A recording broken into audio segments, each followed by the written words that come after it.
Olá pessoal, tudo bem? Sejam bem-vindos a mais uma nova aula da Geração FP&A e hoje a gente vai estar falando com vocês sobre o tema como ocorrem as integrações da necessidade de capital de giro dentro do processo de modelagem financeira, como ele é calculado e como as integrações e as conexões acontecem para que gere o resultado final, quais são os inputs e quais são os outputs dentro desse processo de modelagem financeira.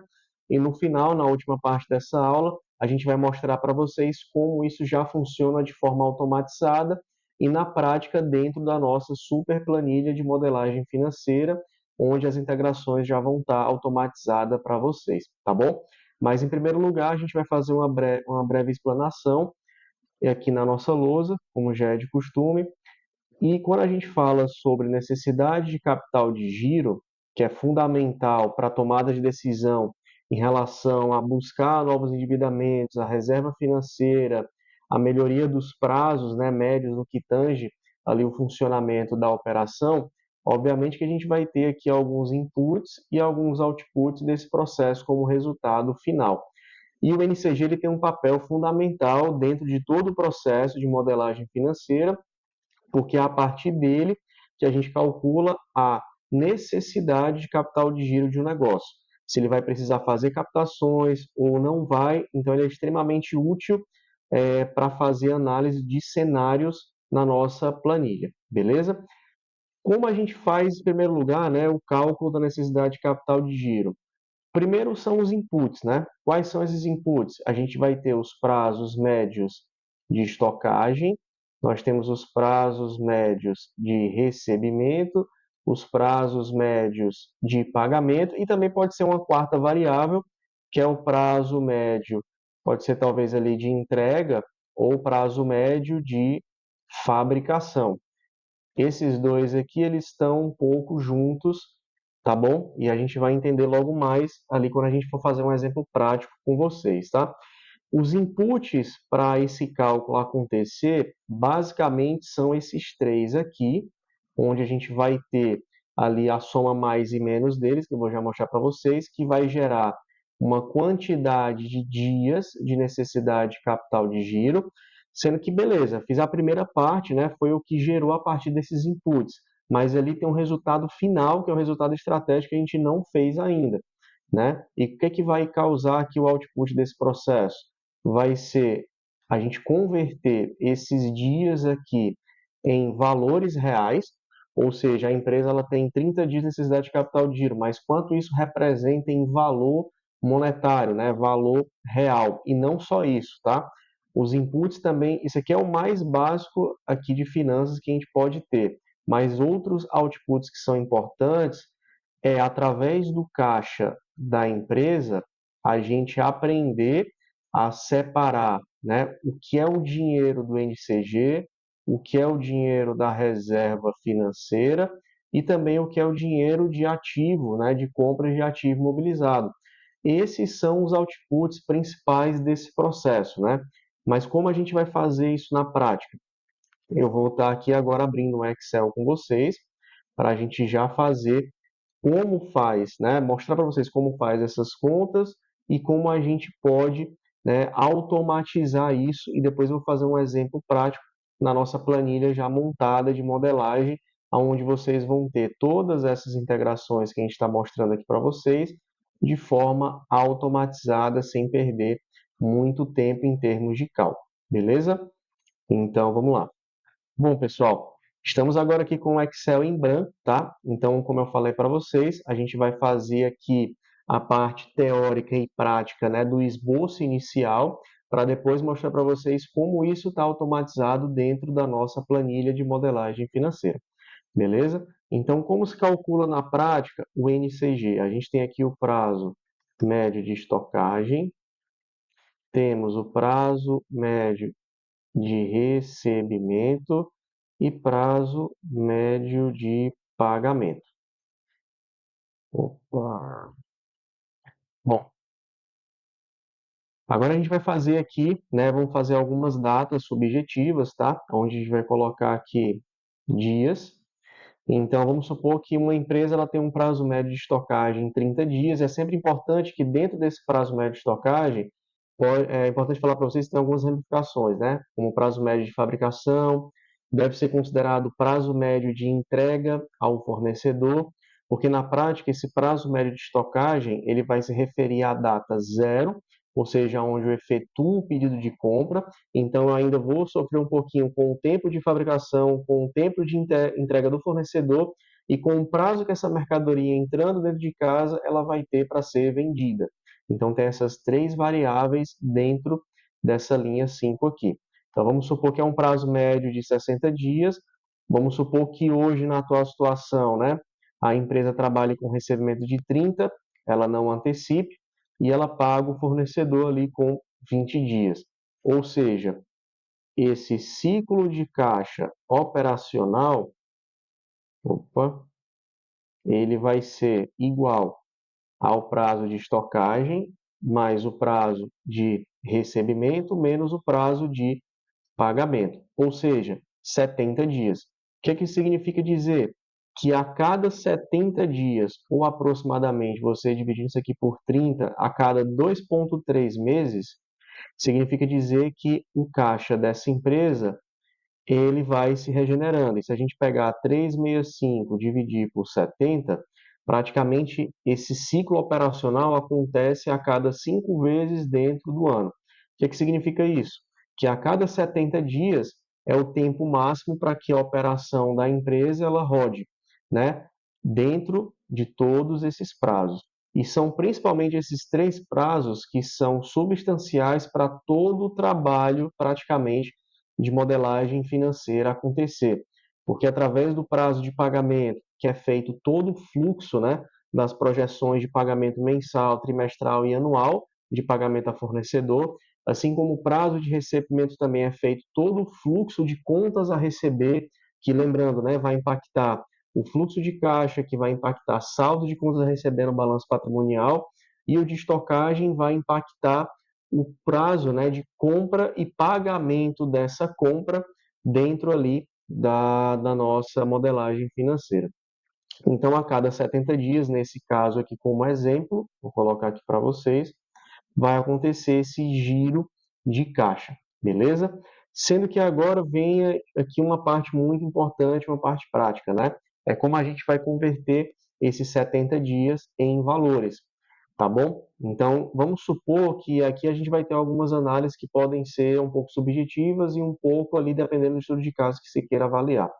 Mas se a gente considerar aqui que a despesa fixa de uma empresa, né? O que eu falo com despesa fixa? É a despesa operacional, é a despesa com pessoal, administrativa, direção, diretoria.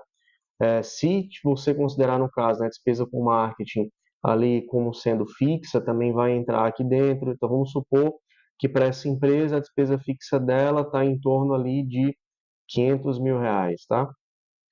Beleza? O que significa dizer? Que a média de pagamento, vamos colocar aqui mensal, né? Na verdade, dia, se eu pegar aqui 500 mil dividido por 30, então praticamente por dia, na média, essa empresa ela está pagando ali R$ 16.000 por dia. Então, o que acontece? O NCG ideal dessa empresa é o que ela gasta na média por dia vezes o ciclo de caixa operacional. Então, o que significa? Que é ideal, né, que dentro de um período, vamos supor que você vai montar uma empresa hoje, né? Qual o capital de giro mínimo que você precisa ter para esse exemplo aqui? R$ 1.166.000. Ou seja, é o capital mínimo necessário para a sua empresa ter um giro saudável de 60 dias, 70 dias. Então, aproximadamente daqui a 70 dias de novo, quando esse caixa ele for regenerado, você vai ter 1 milhão de volta. E assim sucessivamente. Esses 1.100.000 ele vai estar circulando em conta bancária, quando a gente pegou, né? 365 e dividiu por 70, praticamente aqui 5,2 vezes ao ano, tá bom? Então, imagine que você vai começar em janeiro de 2024 montando um plano de negócio que tem essas características, você vai precisar de uma captação inicial para se financiar, ou seja, para você ter uma sustentabilidade de 70 dias de forma positiva de 1.166.000 reais. Então, por isso que essas premissas para o cálculo, né, na prática do NCG, elas são importantes, porque são variáveis que vão sair de datas para serem transformadas em números, e esses números vão ser transformados em análise de caixa. E eu sempre falo que quando você está fazendo uma análise, por exemplo, vamos supor que uma empresa já existente, se ela tem hoje, vamos supor que ela vai terminar 2024, dá um exemplo, com um caixa de aproximadamente 3 milhões de reais positivo, né? 3 milhões líquido. O que é que significa dizer? Que se essa empresa, vamos supor que ela está fazendo o planejamento estratégico dela e ela vai tomar a decisão de que vai manter um pouco mais segurança do caixa e o que sobrar, ela vai fazer investimentos, por exemplo. Então, vamos supor que ela tem capacidade, né? Vou colocar aqui, ó, a reserva de capital de giro. Vamos supor que ela vai proteger duas vezes esse capital de giro. Opa, vou multiplicar isso aqui por 2. E vamos supor que o caixa excedente, ela ainda tem a possibilidade de fazer distribuição de lucro e ou compra de ativo imobilizado ou em outros investimentos. Aqui você está tomando decisão com base em tesouraria de caixa, né? Vamos supor que essa empresa ela queira se proteger menos, ela vai proteger isso aqui e vai ficar com um saldo remanescente de 3 milhões menos 1.100.000 para ela fazer esses três direcionamentos aqui. Essa conta aqui é muito importante, que envolve essa parte de tesouraria, porque é através dela que mesmo que a empresa tenha uma lucratividade boa, mas se ela não tiver um caixa excedente já provisionando a proteção do capital de giro, ela fica, de certa forma, em desvantagem para fazer distribuição, compra de ativos mobilizados à vista e investimentos, assim como também outros tipos de reserva financeira e etc. Né? Por isso que, no caso, quando vocês for ver a nossa planilha de modelagem financeira, quando uma empresa ela está deficitária de caixa com essa, vamos supor que ela vai terminar aqui com 1 milhão. Então a diferença de 1 milhão, né, e para a reserva de giro é o que teoricamente ela vai precisar fazer de captação financeira para ter uma sustentabilidade bacana de caixa para conseguir arcar com os compromissos, né, de forma segura. Porque aqui, independente de eu vender ou não, eu tenho ali 70 dias segurado. Mas, Lucas, se eu quiser também colocar outros compromissos fixos, né? Como, por exemplo, aqui despesa fixa, mas eu vou colocar pagamentos de CAPEX, por exemplo. Vamos supor que ela tem uma parcela mensal de 75 mil de empréstimos e financiamentos, né? Você também pode colocar, já que independente do fator venda ou faturamento, aquele desembolso ele vai ter que ser arcado. Lembrando que nem sempre, no prazo de 70 dias, você vai poder esvaziar isso ou não, tá? Esse valor. Mas aqui é uma reserva de capital interessante que a empresa ela vai ter que ter para não precisar se financiar, porque de fato ela vai precisar desse valor para manter ali sustentável no negócio de forma tranquila. Beleza? Então agora a gente vai fazer aqui um exemplo prático, né, utilizando a nossa super planilha de modelagem financeira, para vocês verem como toda essa tomada de decisão funciona e ela está de forma automatizada para vocês, beleza? Bom, pessoal, então agora, para a gente finalizar com a planilha aqui aberta, a gente vai fazer um exemplo prático mostrando para vocês os resultados, né, de todo esse contexto que a gente fez aqui no Excel, como ele foi estruturado e automatizado para a gente ter a visualização mais rápida e otimizar bastante aí tempo de trabalho já com essas contas automatizadas, tá? Então a gente vai fazer aqui um exemplo prático, aonde eu vou colocar uma estimativa de uma receita para a gente trabalhar. Vou colocar aqui uma receita mensal de 100 mil, por exemplo. Uma venda à vista, por exemplo, dessa venda de 100 mil, 80% dela é a prazo e 20% à vista. Já coloquei aqui para a gente os prazos médios de estocagem, recebimento e pagamento, de acordo com o que a gente fez no exemplo em Excel. e repliquei aqui para os anos 2, 3, 4 e 5, de forma igual como estava lá no estudo de caso do exemplo. E aqui, mais uma vez, só mostrando para vocês, né, que aqui a gente já colocou uma forma automatizada de vocês terem acesso a diversos tipos de prazos médios diferentes, né, tanto de recebimento quanto pagamento, de acordo com o que você digita aqui, a conta ela já é feita, né? E esses prazos médios, eles vão estar sendo utilizados para fazer as contas das projeções desses recebimentos em termos de venda, né? Porque essas vendas, como eu falei para vocês, elas vão impactar DFC e vão impactar saldo positivo, né, de contas a receber no balanço patrimonial, principalmente quando o saldo ali ele é maior, tá bom? E etc. Beleza? Então, eu vou digitar aqui uma despesa simbólica, tá bom? Vou colocar aqui também só um custo, porque o custo aqui ele vai estar sendo impactado também pelo prazo de pagamento, né, do fornecedor, principalmente em relação à meta de compra. Isso a gente explica de forma melhor em relação ao nosso treinamento, tá? Porque são duas coisas importantes, que é para a gente fazer aquele fluxo, né? A gente também fez uma aula sobre isso, que é a compra, que é o consumo, e como é feito o pagamento dessa compra, que é tirado do prazo de pagamento ao fornecedor. Por isso que esse conjunto de prazos, né, são meras datas em representação de prazos, mas tudo isso, a consequência desses prazos é todo o processo de modelagem financeira que acontece por trás. Muito importante para a gente fazer as projeções de forma adequada. Eu vou colocar só uma despesa aqui simbólica para vocês verem o efeito, né, que vai ter no nosso simulador. E aqui eu vou colocar, pessoal, um crescimento também na DRE. Vou colocar aqui, ó, já tinha colocado de 5% ao ano, vou só apenas replicar aqui no nosso simulador, 5%, 1% IPCA também, crescimento aqui também, vamos supor que essa despesa de 150 mil, né? Ela vai estar sendo inflacionada com 1%, em crescendo aos mesmos 1%, tá bom? E o crescimento aqui de 5% ao ano, tá? E aqui eu vou colocar mais uma vez os prazos médios de estocagem, já para a gente fazer aqui as simulações que a gente precisa, tá bom? Prazo de pagamento 20, bacana. Lembrando que aqui deu um aspecto negativo em termos de geração de caixa, até por conta que não tem caixa inicial nessa empresa, né?